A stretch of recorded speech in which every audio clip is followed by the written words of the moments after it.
Oklahoma Gardening is a production of the Oklahoma Cooperative Extension Service as part of the land grant mission of the Division of Agricultural Sciences and Natural Resources at Oklahoma State University, dedicated to improving the quality of life of the citizens of Oklahoma through research-based information. Underwriting assistance for our program is provided by the Oklahoma Department of Agriculture, Food, and Forestry, helping to keep Oklahoma green and growing.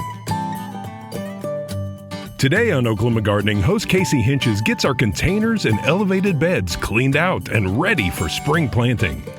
We have a visit to Greenleaf Nursery from earlier this spring to see the process of producing Taylor Junipers through grafting. And Barbara Brown helps us get the most out of our pantry by explaining the dates printed on food packaging.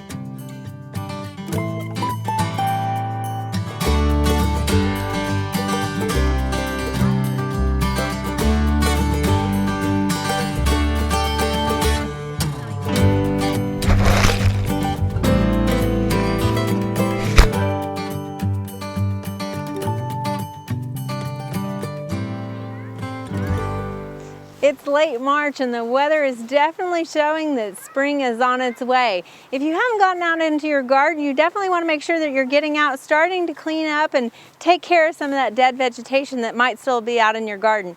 Today we're going to talk about what to do with your containers and how to clean those and prepare them for any spring planting that you might do. We've got a couple of different scenarios that we want to look at.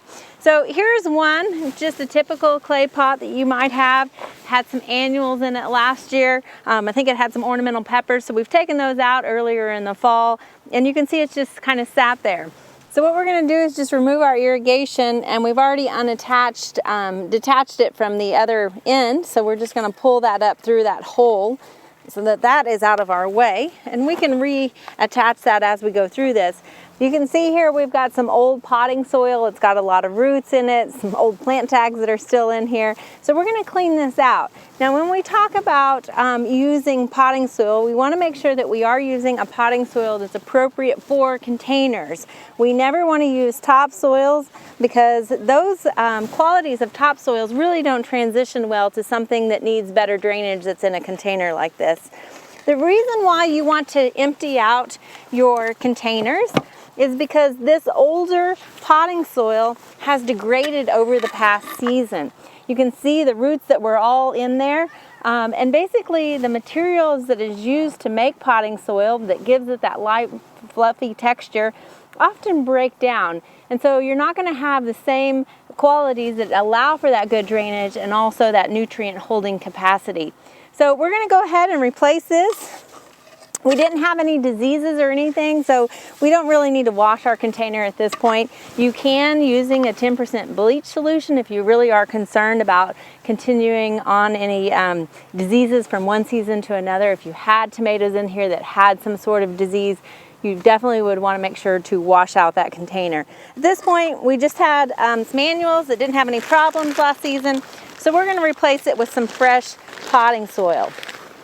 One note, when you are planting a new container, one way to add some fertility into that is when you're planting, regardless of what it is, go ahead and incorporate some Osmocote or some slow feed fertilizer and incorporate that into the soil as you're planting so that your plant will have a great start.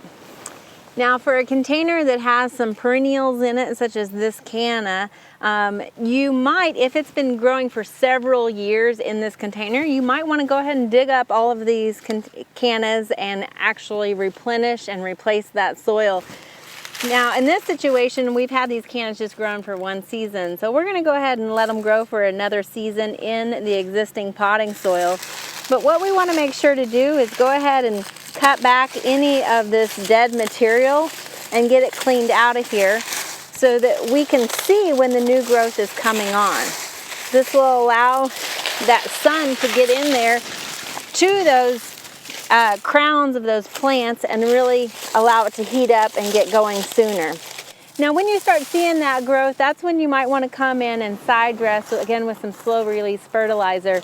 You wouldn't want to do it now because a lot of times the more rain we have, the more you're going to lose that fertility because it's not getting utilized by the plant just yet. So wait till you start seeing some growth, then go ahead and just kind of work in a little slow release fertilizer in and around that plant. Now over here we have another scenario that you might encounter, and this is a really large container. I don't believe we have it full of soil. I'm pretty sure when we planted this originally we used some containers, some plastic bottles or something, just to fill up that volume so that the whole thing wasn't full of potting soil. But even so, there's still a lot of potting soil in this. And in this situation, you might not want to replace all of that soil. If you have several of these, that can be quite expensive. Plus, really, a lot of your plants just use the top 6 to 8 inches of soil profile. Now again, we're in a scenario where we didn't have any disease problems that we're concerned about from last year, but we do want to help the integrity of that potting soil because it has degraded over the past season. You can see we've got a lot of debris in here that was left over. We've got a large root mass. So we're going to clean all of this old stuff out first. Now we've got a lot of the leaf material and that sort of stuff, and what we're looking at is just pretty much old potting soil. And in this situation, what we're going to do is go ahead and replace about half of it. And by doing that, we're just going to go ahead and dig some of it out. You can see it does have some roots in it and things like that. Now, I know this might seem like a waste, but it's just what you want to do in order to have good plants for next growing season. And this actually is really good material to put in your compost pile, so it's not a complete waste. So we've got fresh potting soil in here. Make sure to pull your irrigation up so that you have it ready to go when you plant this. Again, you can see it's not as full as what we probably will fill it, but that's because if we come back in here with 1 gallons or larger plants, that's going to add some volume to that, and we don't want to have to worry about it spilling over. So we might need to add a little more potting soil, but we'll worry about that as we start to plant it again on April 15th. Now we're going to use the same sort of scenario on the large table gardens behind us because there's such a large volume of soil back there. You can see last season in our table gardens we had a lot of perennial herbs planted. We've got some oregano here that still has the old upper growth, but if you look down into it, you can see that there's new growth coming on already. So at this point, we're going to go ahead and cut that back. Again, it's just as simple as giving your plants a bit of a haircut. And a lot of it actually is so brittle that it breaks off in your hands as you're manipulating it. Now this particular plant, we wanted it in this location last year, and again it perennialized and did really well for us. But this year we're looking to plant something different in here, and we want to consolidate some of our perennial herbs to some of these other garden spaces. So we're going to go ahead and dig this up. So you can see this plant did really well in just one growing season. In fact, it really tapped out the bottom of this container. But at this point, it's a great option to propagate through division if you want to spread it around your garden. The nice thing about working with this oregano, this is Italian oregano, as we're doing all of this, it smells delicious out here. So what we're going to do is just go ahead and chop this in half. Again, a shovel or some sort of spade works really well to do this. Don't worry about being too gentle with this plant. It can handle it. It's a good spreading plant. It's got plenty of roots on it. And in fact, I think we're going to go ahead and chop a little bit of this root mass off as well. And we're going to clean out some of this potting soil. Just use your fingers and kind of tease those root hairs a little bit. In all of that, that's kind of root pruning. So anytime you kind of tear the roots, that's actually going to initiate more growth on those roots. Now on some of these other more woody herbs, you can see there's a lot of green growth that has stayed on throughout the winter months. But really for these plants, you just want to look at reducing the size of them, and that's why we're pruning. Also, if you're using them for cooking, it's really that fresh new growth that's got the most essential oils in it that you prefer. And so we're going to take this back just in order to maintain that smaller size, especially in these raised beds. And what you're going to do is just go in here and trim it back to some of the smaller, younger branches that are growing. This is going to flush out with a lot of new growth, so don't worry about that. And it will be ready to harvest in no time as soon as it warms up this spring. Up here we've got another scenario where we have a perennial herb, and this is an allium, which is actually a lot like taking care of an ornamental grass, a perennial ornamental grass. You can see the new growth that's starting to come on, and before it gets too tall, you want to go ahead and give this a haircut too. Now if you prune a little bit of that new growth, it's fine, it's not a big deal. But you want to go ahead and tease out as much of this old growth as possible, just so that you have a nice green plant that will be able to come on. Behind us here you can see we've trimmed that last fall, and you can see the nice new growth that's coming on, and you don't have to worry about it getting trimmed. Doing all of this will help get those containers ready to plant, whether you're planting cool season or warm season. Now you might have heard me mention April 15th as the date to plant warm season crops such as tomatoes. That's because that is the average last freeze date in Oklahoma. Now of course that varies depending on whether you're in southern Oklahoma or northern Oklahoma. And of course you always want to keep an eye out on that forecast, because after all, we are in Oklahoma and the weather can change any day.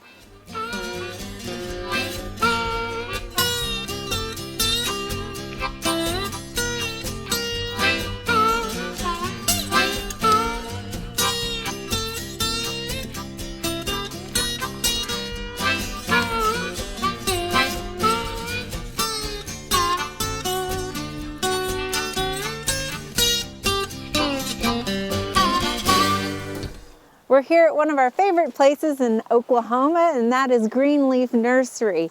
And I'm walking through a forest of Taylor Junipers. And you probably recognize this plant as being an upright columnar juniper, but there's a lot that goes into it to get it ready to go to market. Joining us today is Paul Havener, who is the production manager for Greenleaf Nursery. And Paul, tell us a little bit. I mean, normally we're not here in the winter time, but this is a busy time for you guys as well, getting these ready. Tell us a little bit about what we're looking at this process. Okay, yeah, it is a very busy time for us. So we're got crews down in the propagation building that's doing our grafting process right now. So what we're going to show you here today is we'll take a cutting off of this tree to show you what the sign wood will look like. And a lot of these trees will be sold, but some of these trees will also be shifted up into larger containers and then sold in a later year. Okay, so we've got one that, is this a 5-gallon or 10-gallon? That's a 10-gallon. Okay, so we're in a 10-gallon, so some of these will be shifted up to even larger. They will. Some of these are sold right now as they are? Or? Exactly, yeah. Okay, all right. So this didn't just happen. How did you get it to this point? What do we need to do with it? Okay, so the start of this process is we're going to take a cutting here that we call sign wood. Okay. And we can take it off the terminal of the plant here, and we're going to cut it right here. And what this will do for us, this will leave us a terminal here, so it'll reestablish its apical dominance, and a year from now you won't even be able to tell that we took that cutting. Okay, so that this will become your new central leader right here. It will. Okay. And we've got the cutting here now. It's the right diameter that we can match up with our understock down at the propagation building for the grafters. Okay, so when we say scion, that's the scion wood is the top part of a graft. And a lot of times we don't realize what plants are being grafted, but Taylor junipers are actually grafted on a different rootstock. Exactly. They don't have a strong enough root system to go ahead and grow on their own, so we graft them onto a plant that has a very strong root system that will help them survive and thrive in the landscape. Okay, so now this one that you actually just trimmed off of, this is not one that you'll sell this year? Correct. Is that one you would then grow on for another year? Mm-hmm. It'll shift up into a larger container and then we'll sell it the next year. Okay, how old is this one? That one, the understock for this plant is going to be a year older than the rest of the plant. Okay, all right, and you can't tell, there's no other growth showing any different than the Taylor that we know. Right, so. But the roots are different. All right, well shall we take that and see what we do with that? This is the next step? Okay. Excellent. Okay, Casey, so we've taken our cutting out in the field, our sign wood out in the field, and now we brought it down to the propagation building. This is our west mist room, and this is where all the grafters are. Okay. The first thing that happens, you may notice that the cutting I've taken now has been trimmed up. We have to have a spot at the bottom so that it can be wedged. Okay. So this gentleman is doing all of our wedges for us. He has a very sharp knife, and he's taking usually one solid cut on each side to make a nice perfect wedge, because what we want to do is line up the cambium layer on the cutting with the cambium layer on the understock plant so that you get a good graft union. Okay, so the diameter of the two are really important, right? The diameter of the two are important. If we have a cutting that's a little bit smaller, than the understock, then we want to line up one side of the cambium for sure. Okay, because that's where they fuse together and That's start. where they start forming the callus, and they'll form the union. All right, so he's got a pile of them over there, and then he's putting them in water after he cuts them? in water in the cups there, and then as the grafters need them, they'll come get those cuttings and take them to their station. Okay, and tell us a little bit. So this is the root stock. How old is that, and where did that come from? Is it the same type of juniper or Yes. same species? Or? So we said that we started out there by taking the cutting, but actually a year ago, the understock cuttings were taken and they were stuck in a ground bed, roots grown on them. So that's actually a year older than this cutting. Okay. And they're a close cousin. Those are Hetzi chinensis, and these are Hetzi virginianus. So they're close, so they'll form a good graft union. Okay. Okay. Excellent. So, what's the next step after they've got them all wrapped up? That's just the beginning, still, right? It's still the beginning. So once they've got them wrapped up, they will fill their tray. The trays are taken to our greenhouse, where we have beds of bottom heat and mist and tinting to help keep the humidity up. All right. So I would imagine the humidity is really important and critical to make sure that they don't dry out. Mm-hmm. That because right now that has no roots on it, so it's just living off of. It hasn't fused to the roots yet. Right. So everything this plant needs, we have to give it. It doesn't need any fertilizer right now, but it does need mist or high humidity so that it doesn't dry out. When the plants are taken over there, they are plunged in under moist composted pine bark around the graft union, so that'll keep that moist, and then the mist or the tinting will keep the top moist. Okay. We're giving it all the moisture it needs because it has no roots to get moisture. Okay. All right. And then the next question is, how long are they on mist for? Well, they're how on long does it take for them to grow together? They're on mist usually for 4 to 5 weeks. And then once we start to see a 1/4 inch of growth, new growth on the top of the sign, we know that we can back off the mist. And at that point, we will actually pull the whole plant up out of the moist bark. And we will cut off, let me show you here, we'll actually make a cut here to remove the top part of the understock, where all we have remain is the sign wood and the lower part of the understock, because the root system is all we really want of the understock. All right. Okay. So Once this gets planted into an 8-inch container, it'll grow 2 years in that container, and then it starts getting shifted up into other size containers. So 2 years in an 8-inch, and then to a finished 5-gallon will be another year, so that would be like 3 years at least for that one to grow. And in all that process, you're still harvesting some scion wood from those plants, We are. right? The best sign wood you can get is off of actively growing plants, so that's where we harvest. All right, and where did their rootstock cuttings come from? And you mentioned that you had grown them out, but do you have parent plants or mother plants that you're harvesting those from as well? Yes, we have a stock block of the understock that we'll take cuttings from that we use each year. All right, excellent. Well, this has been a fascinating journey, and I thank you for walking us through this. And this is just on Taylor Junipers. You guys have a lot more plants that you're producing here, and I would imagine that this is just one aspect. About how many other plants might you be grafting? Well, at least with the junipers, we also graft Canardia and Perfecta, and then all of our Japanese maples are grafted. A lot of the fruit trees are also grafted. We do some sweet gums and some black gums from grafting also, but that's different departments. Okay, and that's probably a different type of grafting too, is that correct? Or? Yeah, the junipers will get what we call a side veneer graft, but then the fruit trees and all the other trees, deciduous trees, get what we call a chip bud. It's just one bud from the parent plant grafted onto the understock. All right, well, Paul, thank you for sharing this with us. We might have to come back and check out those side bud grafts as well. All right, okay, thank you.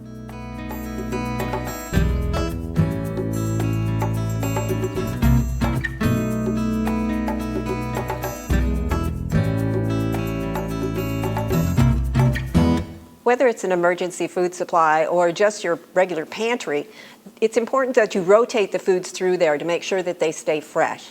Now, almost everything that you buy in a food perspective is going to have a date of some kind on it. You may or may not be able to determine what that date is. It may be in a code, but most of them nowadays you can read them.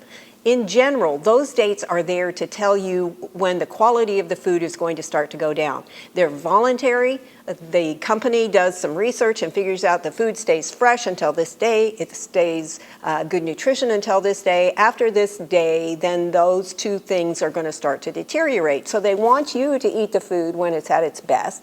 You want to eat the food at its best. And so those dates are the result. That doesn't have anything to do with food safety.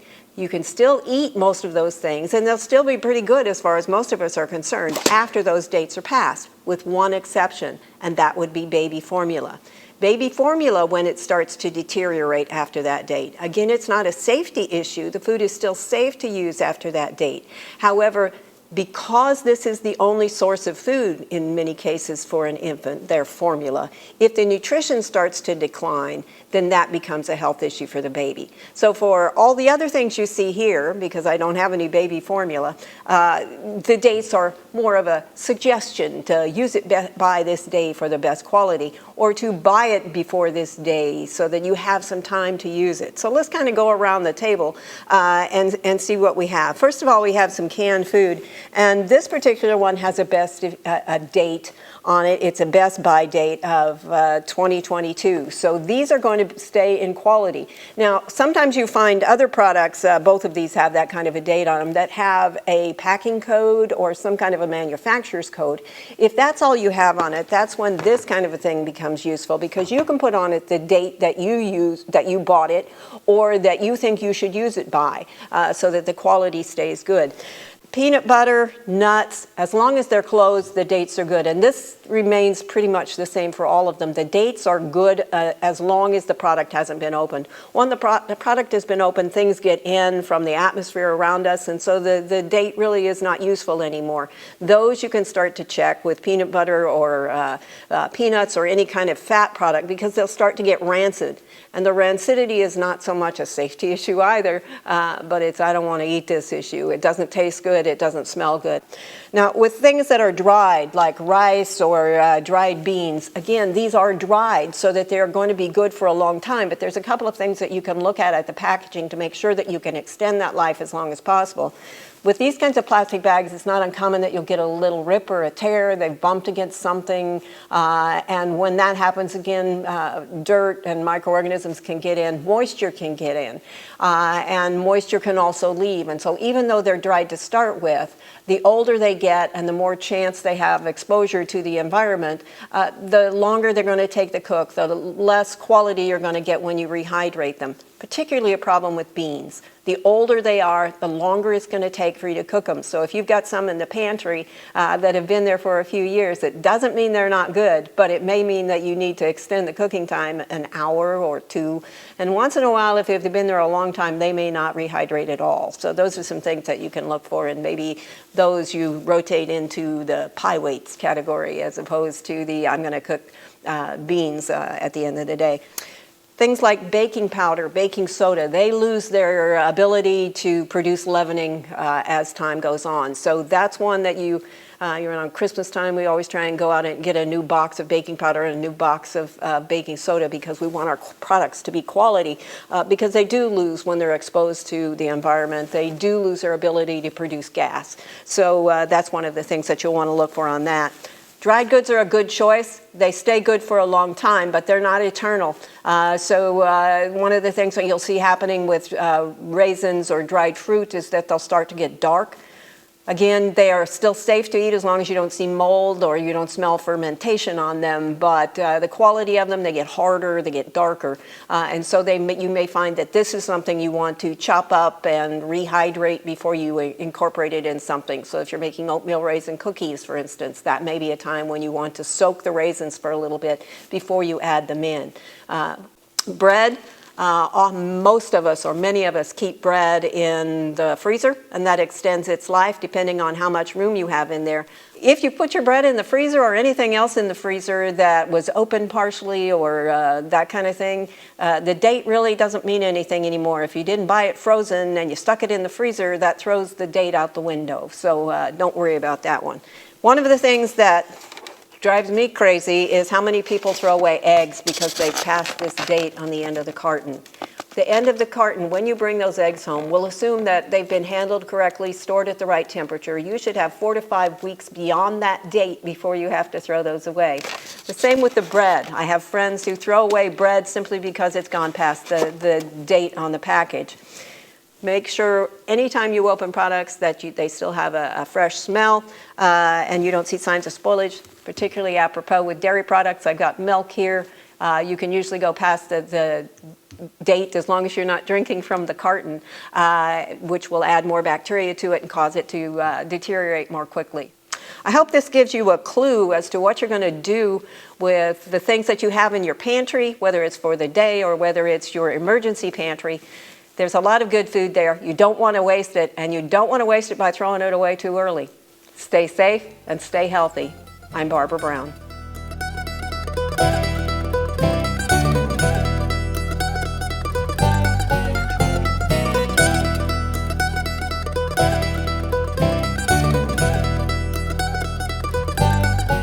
Next week, Casey will spread the beauty by dividing hostas.